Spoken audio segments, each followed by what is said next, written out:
Hey, how you doing? It's Wednesday night. Half the week is over. Can you believe it already? Wednesdays get here and it just kind of blows me away. So happy Wednesday. So glad you're here hanging out. My name is Trisha Russell and I am super jazzed to be here with you tonight and to talk about one of the things that has held me back in life and business. A barrier that I believe is probably holding you back too and making the impact that you could in the world. Hey Jamie Joe, how you doing? Hi Tara, hi Genevieve. So as we get started, I would love to hear your big win for the week. If you've had a win in family, business, health, or home, drop a comment below because I would love to celebrate you. I think every time we take one step forward, it makes an impact. Hi Mary. And so let's celebrate your win. Love to hear what's going on in your life. Hi Tina, how you doing? So as we all come in, I would love to hear what you have going on this week, a big win you've had either in family, health, business. Hi Cindy Sue, hey Trisha, how y'all doing? Hi Dana, so glad you're here with me. I'm excited to share. It's a big night, big night. So drop in, even now on the replay, share your win, share something big that has happened in your life. And it could just family, friend, maybe friends. Maybe you actually went out to lunch or dinner with a friend, which is always kind of crazy and amazing. Yay, Genevieve. That is a huge win. That is a huge win, Genevieve. Getting your taxes done. Oh my goodness. Hi, Sarah. How are you? Oh, can you believe it's Wednesday? Kind of crazy.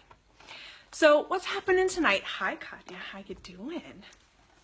So what's going on tonight is that we're celebrating our wins as we come in, which is a big deal. We got to take our moment to celebrate every chance we get because this world is tough, it's hard, we have distraction, we have chaos, and every win matters. And it could make a huge impact on our lives. Tonight, I'm going to be sharing my past. I've kept it secret for 6 years. I have barely told anyone, maybe a handful of people. And it's time for me to share my full story because when we share our story fully and completely, then we are able to make the impact we are designed to make, that we are called to do in this world, fulfill our purpose. Think about in your world, are you called to make an impact, hopefully positive impact, in your home, with your family, with your friends, in your business, relationships, your community? Where is it that you are called to make an impact? Because these impacts, you're probably making a positive impact right now. When you share your full story and you open up and you break through the fear and the self-doubt and maybe a story that's been told to you about not talking about it, keeping it quiet. When we break through that, we are able to make a deeper connection, and we're able to make a deeper connection with people, get to know them better, they get to know us better, like each other, and build incredible trust. Our impact is transformational. We're able to help people, meet them where they're at, and pour into them, support them, encourage them. Do that whole like living together community thing that we've kind of gotten away from in this busy world. So tonight, oh Bonnie, I'm going to. Oh woman, I'm excited. So I want you all to think about the story, the piece of your story that you're holding back and you're not letting people know about. Maybe due to fear, self-doubt. I invite you to share this out if you believe there are people out there that have a story to share, have a purpose on their life. They need some encouragement, some motivation, maybe to know that someone's out there waiting to hear them. Someone is out there waiting. They need to know, guess what, you matter. Your voice matters. The story you have to share, people care about. You know, you're not just a blink of an eye. You matter.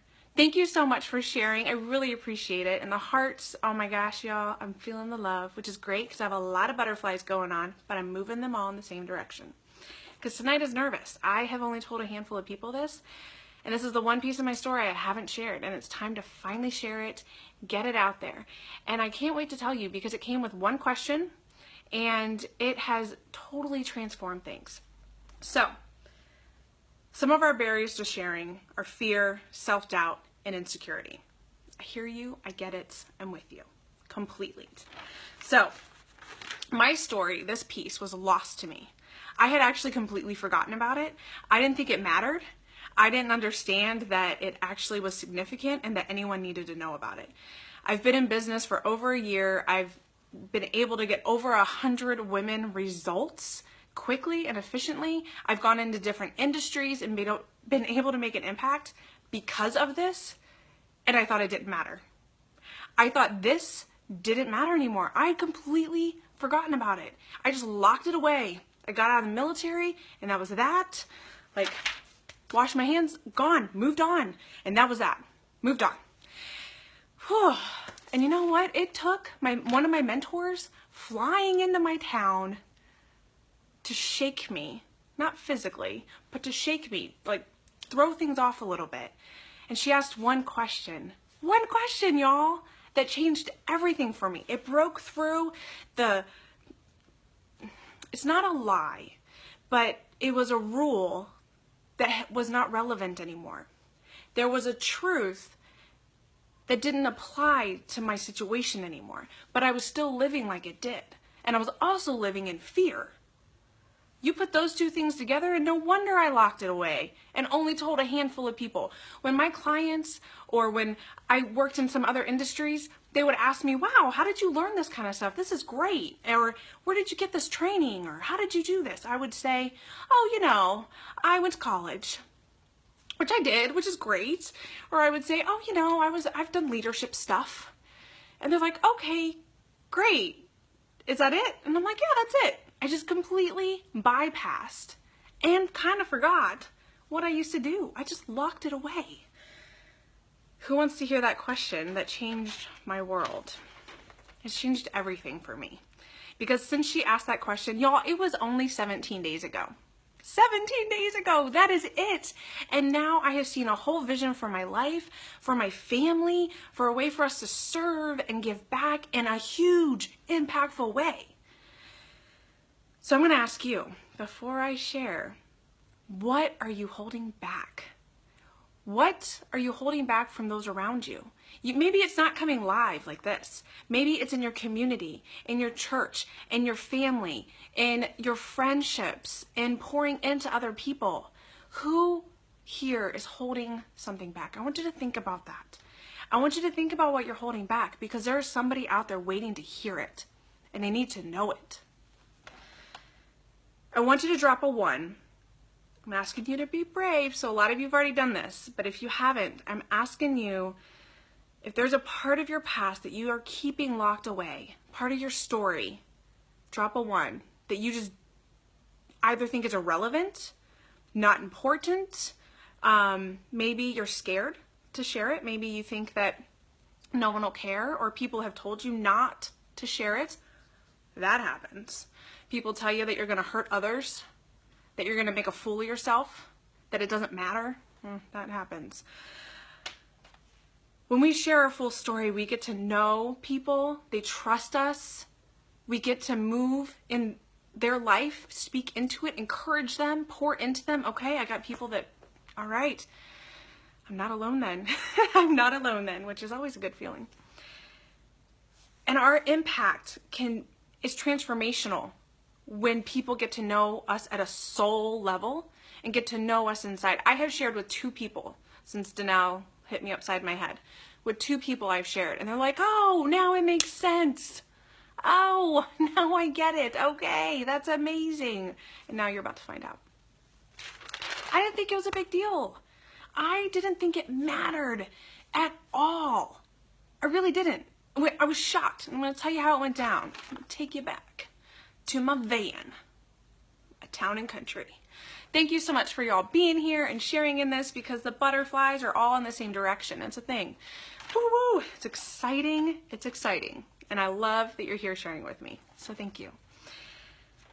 So let me know if you're ready for that question. The one question. And it's funny. It's not going to, I don't know. It's probably not going to be a question you expect. So there I was in my minivan. Danella and I had spent the day pouring into people, encouraging them, which is my thing. I love this. And going in the minivan, and I told her what I did in the military. Y'all, I had been she'd been coaching me for 3 months, and I finally realized, thank you so much for the encouragement, y'all, you're amazing. I finally realized I didn't tell her what I did in the military. I told her I was in the military. I told her that I had PTSD. I told her that I had some other things, but I never told her what I actually did in the military until she was in my town in my van. That's how much I never talked about it. And she's like, "You did what? You did what in the military? Are you kidding me? Why have you not told me this?" And I was like, "I didn't think it was important." We go to Chick-fil-A. She pulls out my PTSD story, which I'm going to share with you because that's my fuel. Because here's the other thing I get a lot, and this is what I wanted to share with you. People ask, "You have 3 kids, you homeschool, your husband's in the army. Don't you have enough on your plate? Why are you building a business?" And there's a really significant reason why I build my business, which I'm going to share with you. She pulled out of me while I'm in Chick-fil-A. She's like, "Tell me about this PTSD." And I'm like, "Well, you know, people come back from overseas with PTSD," as I'm like handing the food over to her. And she's like, "No, I want to know the story, what happened." So we'll get to that. So we go to dinner at my house. She plays with my kids. We're at my dinner table. She meets my family, and it's a great experience. We go back to her hotel room. This woman makes giants run faster. This woman loves life and pouring into people so much that she motivates giants, industry leaders, billionaires, people who are making huge impacts in the world, run faster. I'm sitting in her hotel room. She's just had dinner, Chick-fil-A, fancy, at my house. So when she talks to me, I listen. She has taken the time to get to know me and really get to know me on a whole crazy another level, right? Flying to town. Thank you, everyone, by the way, who made that happen. You're amazing and forever in my debt. So we're in the hotel room and she asks me this question. Here's the question. "Trish, why won't you tell me that? Why won't you share this with people?" And I said, "Security reasons. I can't tell people what I did." And here's the question. Don't people go on CNN and share that they're intelligence officers and that they are a professional in that industry and they're an subject matter expert? Like, don't they go on CNN? Why are you more special than them? Like, why do you matter? You're not even in it. Your clearances are expired. I was like, "What? Oh. When I was in the military, we weren't allowed to talk about what we did. We were told never, ever to talk about it. We were trained to stay quiet and silent. We were trained to tell people we did something completely different." Hi, Laura and Mandy. Completely different. And so I kept that. I never talked about it because we were trained not to. My husband's in the military. I still have family in the military. Well, I'm not supposed to talk about it. And with that question, it changed everything because she was right. Because I looked at her and I said, "I'm scared," and I listed my reasons. My husband's in the military. There is terrorism, Danelle. Do you realize that? Up close and personal with it, overseas and things like that. I'm like, "Do you realize?" And she's like, "Yes, I do realize." And that's when she said the CNN question. Fox News. Insert whatever news agency you want. And I thought, oh, wow, I have built this up in my head so much. But it's why I'm able to get people from point A to point B quickly, efficiently, and in their best interest with all the limiting factors of life. And it comes easy to me because that's what I did for the military. I did it for the Air Force. I did it for the Army. I did it for 5 years. And so it just made sense when she said it that way. But I had, for some reason, continued to live in fear, continued to live in that state of mind that I could never talk about this. I could never share this with anyone. But at some point, our story stops becoming this focal point and becomes something that we can share with others and have an impact and empower others and encourage them and use it for a different purpose. I don't use my intelligence skills to analyze the enemy anymore and figure out how we're going to defend against them or what maneuvers they're going to make and how we counter that or anything like that. I don't do that with that traditional perspective. I now look at our lives. I'm a mama of 3, and I have just naturally come into this place where I'm helping women figure out how to get their lives the way they want them. Our enemy is chaos, distraction, our crazy expectations we put on ourselves. And I naturally went into this because that's the way I'm trained, to find an enemy, look at point A to point B, look at our limiting factors, and get the job done. And let's figure it out and let's go move forward. I have locked all that away. So I wonder, before I go on and share my fuel, what is it that's part of your story that you have locked so deep inside you that you're going to need me to come to your town and sit in your van with you and go to Chick-fil-A and pull it out of you? Because she is amazing. I had not even told her. It was crazy. She's like, you did what? I was like, oh, I just, I was just a military intelligence officer. No big deal, Danelle. And she's like, can we dial this back a minute? Can we just again, what did you do? It was great. When you stump a giant like her, it's kind of hilarious. But then you listen and you go apply and you do what she says. You take it to heart. And she was right. I was stuck in the past. I wonder, what part of your story are you still reliving in the past? Are you stuck in the past? I get that it's scary to move forward. I'm with ya. I understand the fear, the self-doubt. I'm with you. You're not alone. This is what community is all about. Oh, Julie, hey girl, you're not late. You missed part A. Now we're on to part B. So my fuel.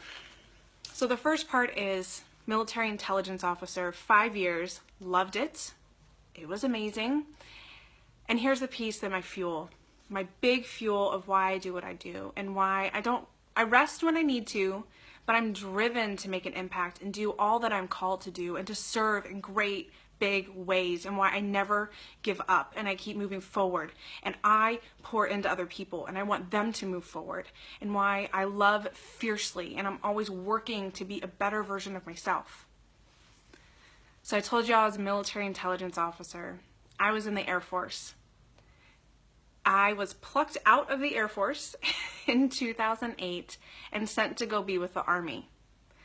Let me give you a visual. Military intelligence. I did big fat aircraft, real-time threat reporting, behind several layers of security.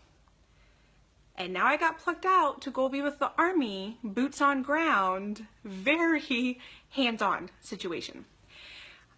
So I was sent to combat training for 3 months. Okay, we were told we were not going to make it home. They're very blunt. I mean, the Army, they tell it like it is. They don't hold any punches back.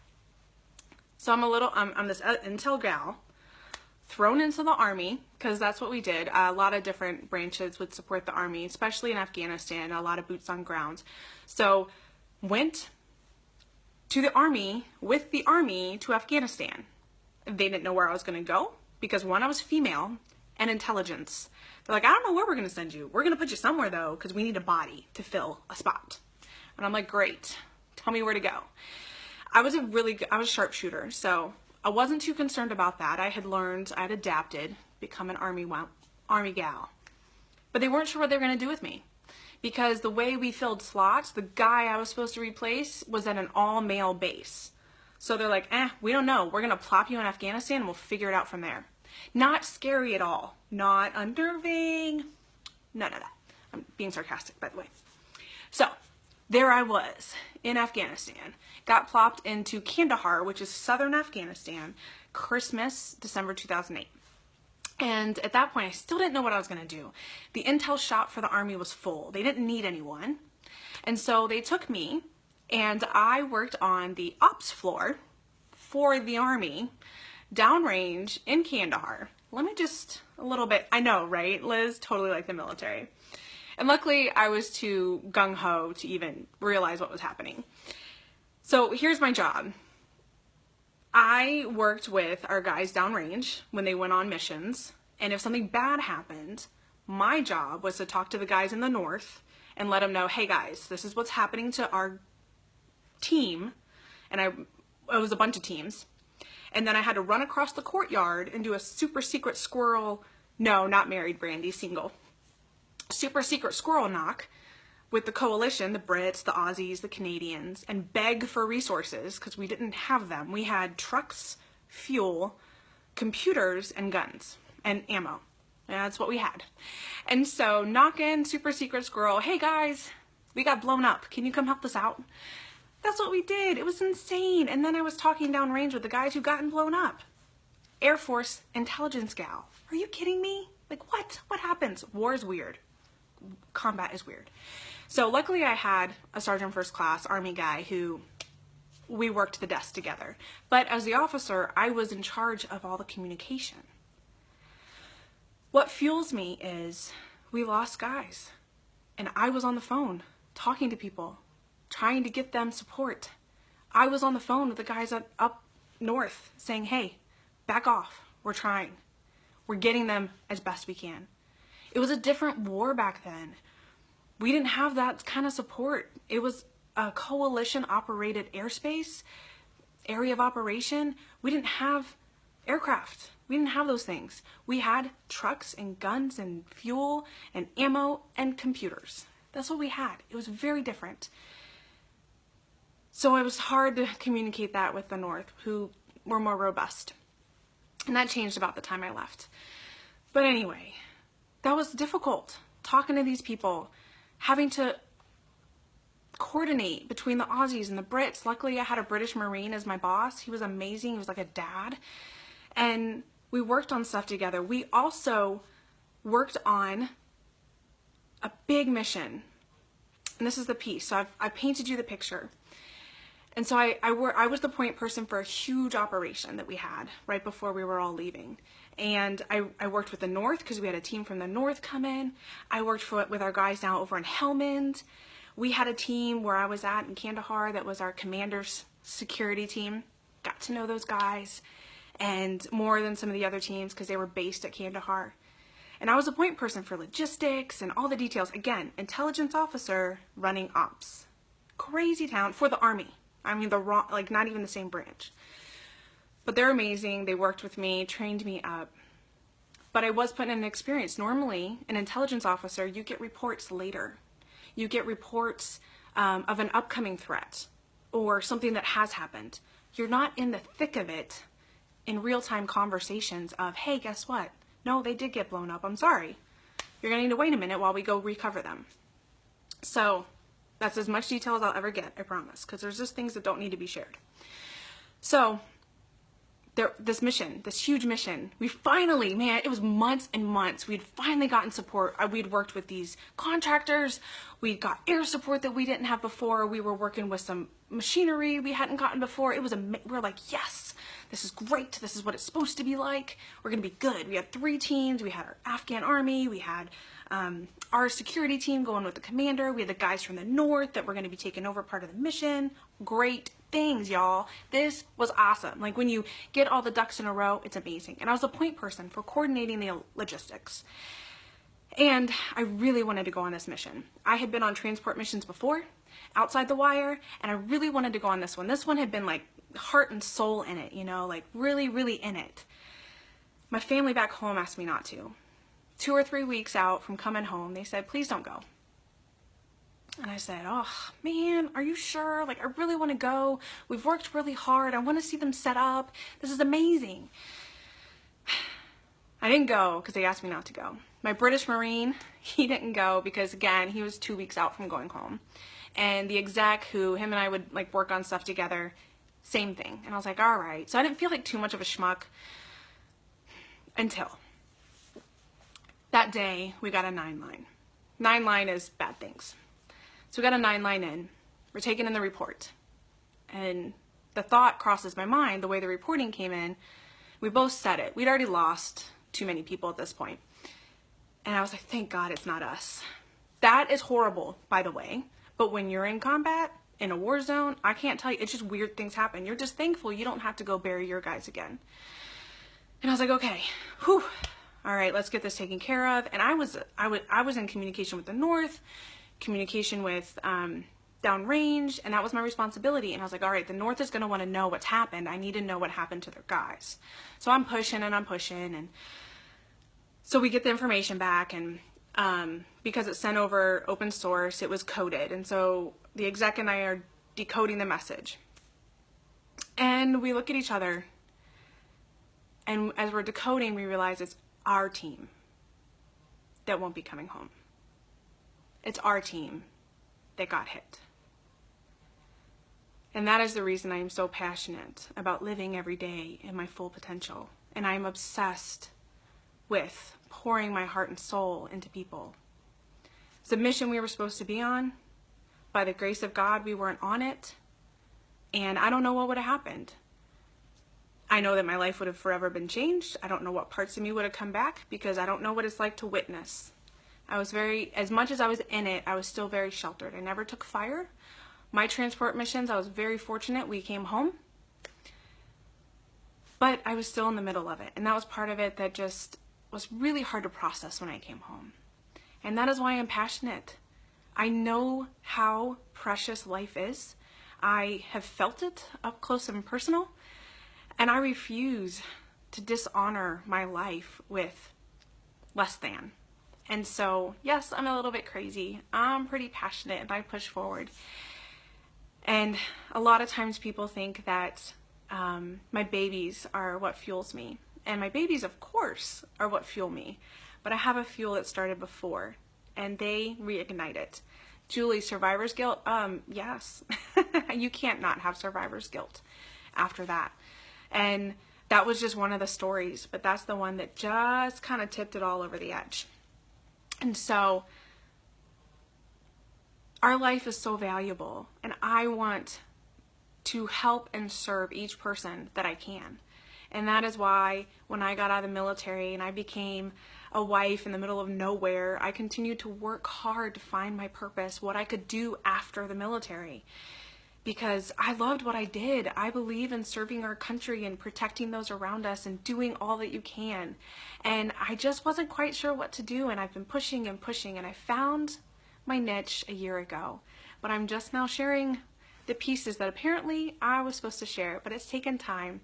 I'd shared so many other pieces of my story, I didn't realize this was needed to share. I didn't realize that people needed to know I was a military intelligence officer, and that's why, you know, processes and systems and implementation is like really fun to me, and why I can map out and strategically look at your next step, and generally, like 99% of the time, I'm going to be right on point. And I want to serve those who are looking for ways to clear out the chaos, clear out the distraction. I want you to know I'm here to help you and serve you. I have run a course in the past. It is open again, and it is launching. I want you to know. And it is all about the chaos and the clutter and getting really focused on your life and your business. Because here's the thing. You have a purpose. You have a mission. People need to hear your story. And if you are inundated with notifications and you don't even know what to do with your time because you're so distracted and all over the place, how are you ever going to get your voice out? How are you going to go and make that impact that you're designed and called to? So I'm here to help you with that. If you're interested, send me a note. We can talk more about it. But I want you to know I'm here to serve you. And I have loved it. This past year, I have been able to work and serve with so many women and make an impact.